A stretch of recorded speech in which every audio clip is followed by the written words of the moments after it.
Honey, it's time to give your unwanted opinions on the internet again. Yes, dear.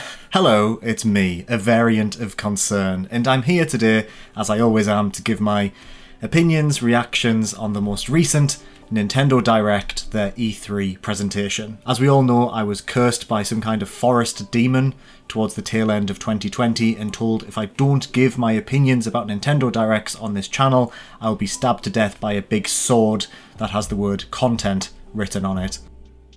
Am I in focus? I got one comment the other day saying I wasn't in focus, and now I'll think of that every single day until I die. So E3 this year was understandably a little different, a little more muted and smaller scale than it normally is, you know, because of that whole 15-month ongoing global pandemic that we've all been suffering through. I personally was happy to see E3 back. I stayed up all weekend, I watched all of the conferences, and I mean every single one, including the Koch Media one, which, man, do I have some thoughts and feelings about that, let me tell you. But in general, I was happy to see E3 back. There was a ton of stuff announced that I'm really excited for, mainly indie stuff, which is good for my channel, but in terms of big AAA stuff, I guess the industry was lacking huge announcements. Again, understandably so, but it did make for a conference that felt flatter. There was this whole issue with people like Capcom and Square Enix having big shows but having nothing to actually show off, and I think if you're going to announce an E3 conference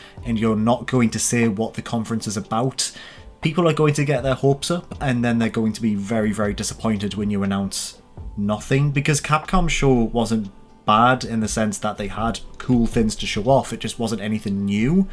But people were expecting Resident Evil 4 Remake, I won't say any names, but people were expecting that, and then when nothing happened, when nothing came about from it, then yeah, you know, people were pretty disappointed. They ended that show on a esports presentation. Yeah, that wasn't great. If you're after some more opinions and reactions to various E3 things, I do have a video over on Pushsquare where I've talked about all the games coming to PlayStation. If you're new to the channel, you can find more of my stuff on Pushsquare. I do videos for them once or twice a week, so if you're looking for more opinions about this kind of stuff, please do go there, please do watch that video. I do talk a little bit more about E3 in general, and I'll also have a video on this channel where I'm going to do something fun and stupid about E3 as well, so look out for that. I'm sure it'll be online by the end of the week. But anyway, enough of that. We're here today to talk about the Nintendo Direct, which I thought was bloody brilliant. Basically, it felt like this Direct was just for me. It felt like Miyamoto himself came into my house and kissed me on the mouth, because there was so much announced in this show that I've been wanting for years and just expected to never get. Like, the rational part of my brain didn't think Nintendo would ever make these projects, because from a business perspective, they probably shouldn't, but we're getting them, and I'm very, I should probably put my phone on silent. So in general, I am super excited about what we're going to talk about today. We're getting another Warioware, we're getting an Advance Wars remake, we're getting a Mario Party that's just the good stuff from Mario Party, we're getting a new bloody Metroid? What? I really didn't think we'd get a new Metroid. That's 2 new Metroids that'll be coming to the Switch. That's absolutely wild. I'm not going to talk about everything from the show. There was quite a lot in that show I have zero opinion about. I'm not going to sit here and pretend to know anything about Shin Megami Tensei 5 because I'm not a weeb. So these are my 5 favourite announcements. What was that? I just dropped it on my leg. So these are my 5 favourite announcements from Nintendo's E3 Direct. Okay, let's start off with the big one. Metroid Dread is not only real, but it's coming to Switch this year. I was blown away when they announced this. I whooped. I did an actual whoop. I first read about Metroid Dread 16 years ago in the pages of Nintendo Official Magazine. 16 years ago, I was 12 years old, and I remember being on a family holiday in Greece with a copy of Nintendo Official Magazine, and they were talking about rumoured upcoming Nintendo DS projects, and Metroid Dread was supposedly a 2D pixel art side-scrolling Metroid game. 16 years ago, it felt like a no-brainer that Nintendo were making another 2D side-scrolling Metroid game. Zero Mission had just launched a year before for the GBA, and Fusion had launched 2 years prior to that in 2002. So Nintendo weren't averse to making 2D classic Metroid games at the time, so yeah, everyone kind of just expected Dread to be a game that would come out, but instead we got the admittedly excellent Metroid Prime Hunters. I love Hunters. I kind of forgot about Dread as soon as Hunters came out, but the name Dread, it kept coming back up. It kept being rumoured that Nintendo were working on Dread, this mysterious 2D project, and it would supposedly launch at some point. Now, it never materialised on the DS, it never materialised on the 3DS, and in recent years I was under the expectation that Nintendo didn't really care about Metroid. It was a huge surprise when they announced we were getting Metroid Prime 4, and you know, a 2D classic Metroid game never felt like something Nintendo themselves would attempt ever again. I mean, it felt like they were going to do everything but a classic 2D Metroid sequel. I know we had Samus Returns on the 3DS, but that was a remake of a Game Boy game. After Prime, Nintendo did Other M, which we don't talk about. It's fine. It's not a bad game. It's just not for me. Hunters, which I love. Federation Force, which I also think gets a bit of a bad rap. I don't mind that game. But I never thought they'd do a 2D one, and now they have. They're doing this. They're doing it, and it's called Dread. They're giving it the same name as that leaked project from 16 years ago, which feels like a very not Nintendo thing to do. This is the same company that cancelled that Star Fox Puppet Netflix show, or the Zelda one. I can't remember which of the two, but they cancelled one of them because it leaked.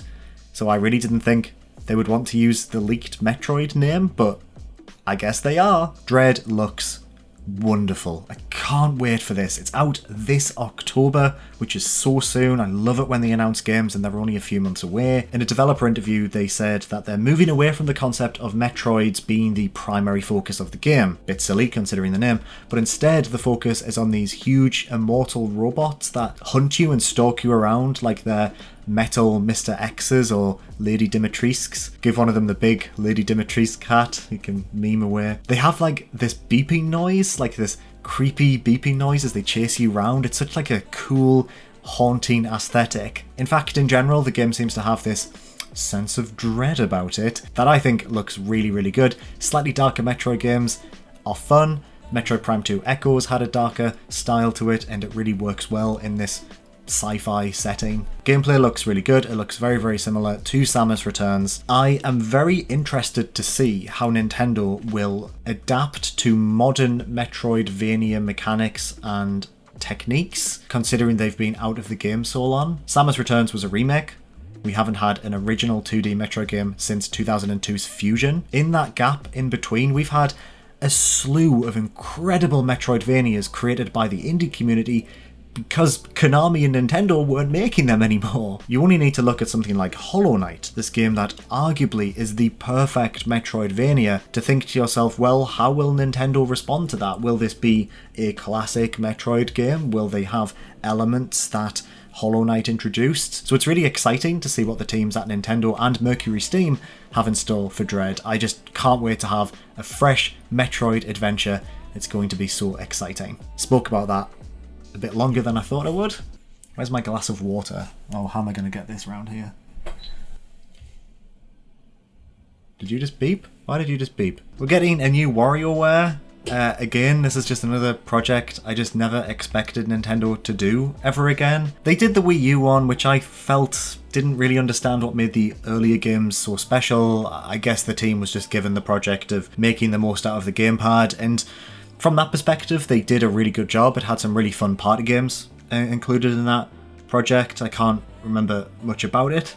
It didn't leave a lasting impact on me, but WarioWare is one of my all-time favourite Nintendo properties. Loved the GameCube version. Many, many nights playing that at sleepovers. The DS version was probably my favourite DS game. I think it used all of the capabilities of that system perfectly, and I still revisit that game quite a lot.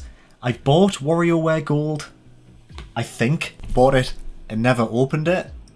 Classic me. So I'll be revisiting that, I'm sure, in the next few months. But I just never thought they'd bring it back for Switch. But they are, and WarioWare Oh, but they are, and WarioWare Get It Together, such a hard word to say, is coming to the Switch this year. And it's a classic WarioWare game, but with an interesting twist, which is what always makes WarioWare games so exciting. The twist this time is that instead of completing minigames and having to guess what the inputs are per game, you have a playable character who's on the screen at all times. These characters have different abilities, and although you're presented with the same sorts of minigames, things like send someone to sleep, rock a baby's crib, steal a piece of garlic while someone's not looking, you have to interact with these minigames with a different skill set depending on the character you're playing as. When I first saw the trailer, I guess I had a bit of a negative reaction to seeing those characters on the screen because I think I'm so accustomed to Nintendo maybe not quite understanding what makes WarioWare so special, but after watching the Treehouse Live presentation, nope, I was wrong.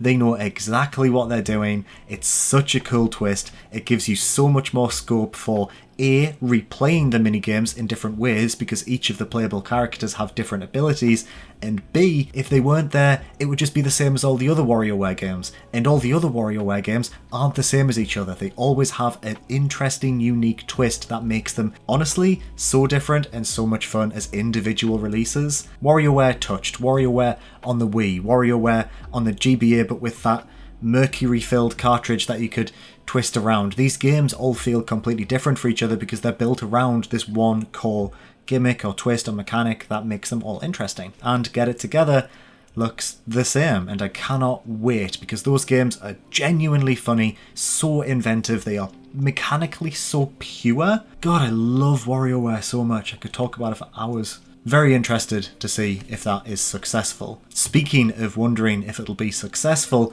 Advance Wars 1 and 2 Reboot Camp also comes out this year. Oh boy, I was fed during this direct, let me tell you. Advance Wars 2 Black Hole Rising was permanently glued into my GBA because of just how much I loved playing that game. I must have played it for hundreds and hundreds of hours. It was just the best thing to pick up and play, not just alone, but with friends as well. On one GBA, we would pass my Game Boy Advance SP around the room when we all hung out together, and we had these huge battles that would last for the entirety of the summer holidays, all on one GBA. We didn't need to have multiple cartridges or even consoles. The game just accommodated that turn-based pick up and play mentality. Thankfully, it's back in the form of this remake collection, which basically refreshes the first two games and glues them together. Now, a few people have been a little bit against the art style online from what I've seen. I've got to say, I don't really understand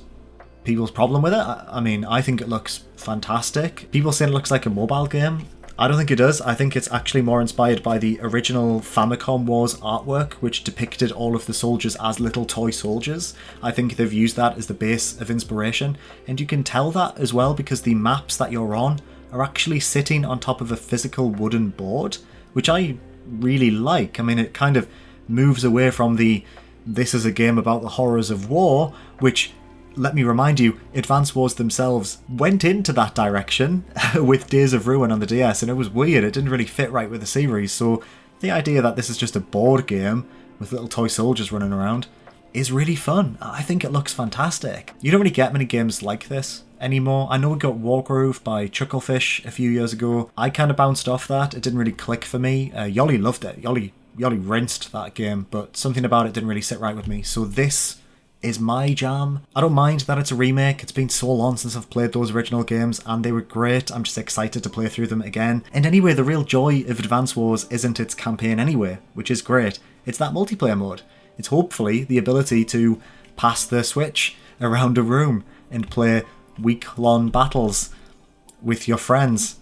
I'm not 13 anymore, Liam. You can't do that. No one's going to put up with that anymore. But either way, the idea that that is a possibility is very, very exciting. Animations are gorgeous in it as well, because WayForward are developing it, the people who make Shantae. They're the masters of this kind of stuff, and I really think they've nailed the brief for revitalizing this series for the modern era. What's interesting about Advance Wars, WarioWare, and Metroid all being announced during the same direct is clearly they are more interested in filling the gaps between their tentpole releases with the weirder, more interesting sub-series that they tend to neglect a little bit. You know, we're going to get 2 Metroids for the system. Metroid Prime 4 is going to be the big one, so it's nice to see that they're filling in the gap with a smaller 2D classic Metroidvania. Warioware will sell well. I think it'll be a fun party game. I don't think people give Nintendo enough credit. I think they are always willing to try new entries in series as long as they feel like they can offer something different. You know, people always say, where's WarioWare, where's Advance Wars, where's Pikmin, where's F-Zero? Well, we have 2 of them now. I wouldn't be surprised if we got another Pikmin. F-Zero is a bit of a funny one because the last few games were developed by Sega. But, I mean, based on the fact that we're getting a remake of the original 2 Advance Wars, wouldn't surprise me if an F-Zero game showed up at some point down the line. And, you know, Advance Wars is being developed by WayForward, a pretty indie studio. They're just getting better at handing off these projects to talented third-party developers and letting them do their thing. So maybe we will see a F-Zero game by the creators of Fast RMX, a company that Nintendo have strong links with. We're looking at a version of Nintendo now that is still at the top of their game, but are willing to release new versions of games in classic beloved franchises that will hopefully give them a broader audience, which they didn't do that much on the Wii U. I'm just really excited that they're revisiting these franchises, and they're doing so with the love and the care and the attention that these franchises deserve. And honestly, I just never thought they would, and I would have been fine with that. It didn't make any business sense for them to do this, but they are, and that's fantastic. Next one is a quick one because I don't know a huge amount about it, but it really caught my eye. It's the Mario Party game that I did not write down the name of. Come on, man.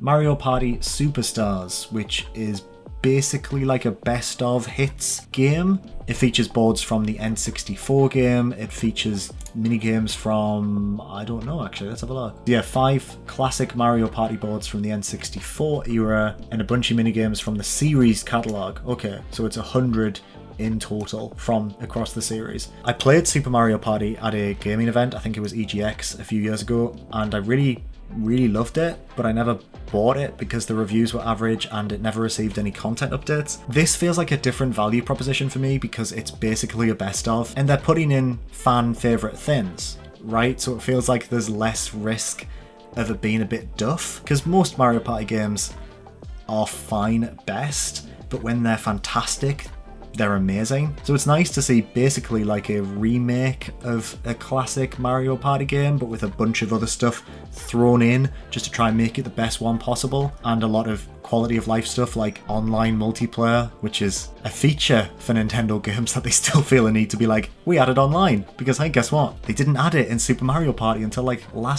this year, after the pandemic. Who got Nintendo? Finally, we have the big one, the one that everyone is talking about. We got our first look at some gameplay for Breath of the Wild 2.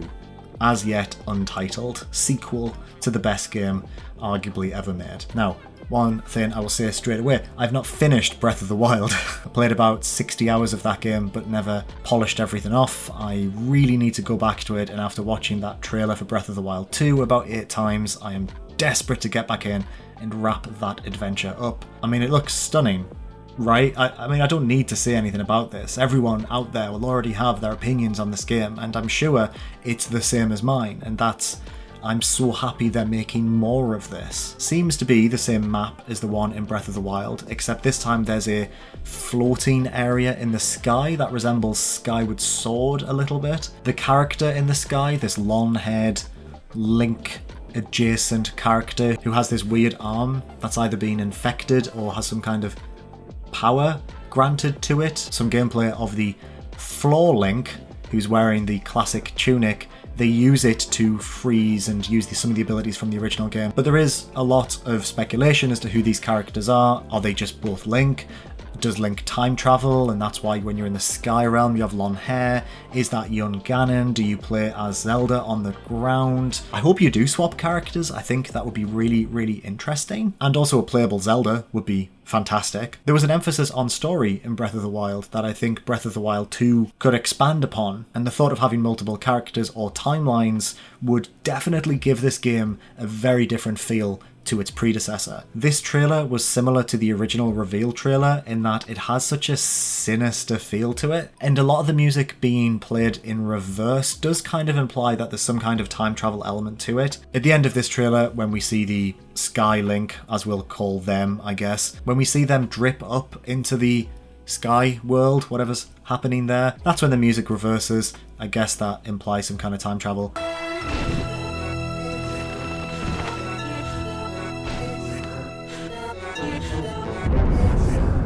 It's such a sinister tone. I think that's what I really love. There's like this implication that this sky world is genuinely messed up and weird, and when Zelda gets weird, that's when Zelda is just peak Zelda, right? Majora's Mask is so beloved for a reason. It's because it's weird. It's because it has some really, like, not too dark. I don't think Zelda needs to be, you know, horrific, but when it kind of just like makes that little sinister undertone, that little sense of Metroid Dread, if you will, kill me. Yeah, spicy trailer. Get me a glass of milk. I really enjoyed everything that was going on in that.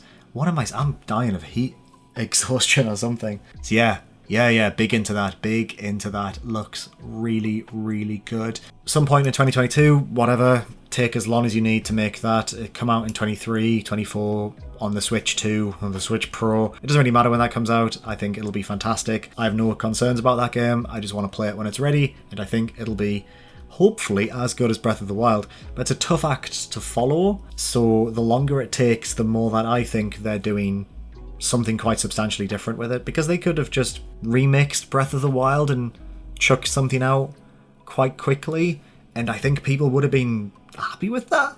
But that's not really the Nintendo way, so unless it's Mario Party. No word on whether or not they're bringing over Twilight Princess or Wind Waker. They will at some point, but I guess it'll be eventually. I don't think they're in any rush to do it for Zelda's 35th anniversary. And they're pretty focused on Skyward Sword HD and obviously Breath of the Wild 2 at the moment. And also, I don't know whether you've heard, but there's been like this weird thing happening for the past year and a bit that might be influencing and affecting a few different companies. People seem to forget. So that was Nintendo's E3 presentation. Yeah, I loved it, man. It was great. Like I said before, if you want to see some more E3 opinions on PlayStation stuff, head on over to Push Square. I'll be back probably this week on this channel with something silly about E3 as well. What are your thoughts? Do you have thoughts? Is your brain empty? Or thoughts slippery? That's fine too, man. It's been tough. It's hot. Don't worry about it. But let me know in the comments what you thought about E3. Please like. That really helps. Subscribe for more nonsense.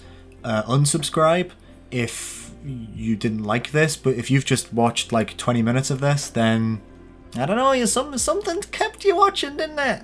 I'm really hot. Bye. Did I wrap that up properly? Did I? I talked about the stuff, didn't I? Oh, who cares, Liam? It's fine. Thank you. Bye.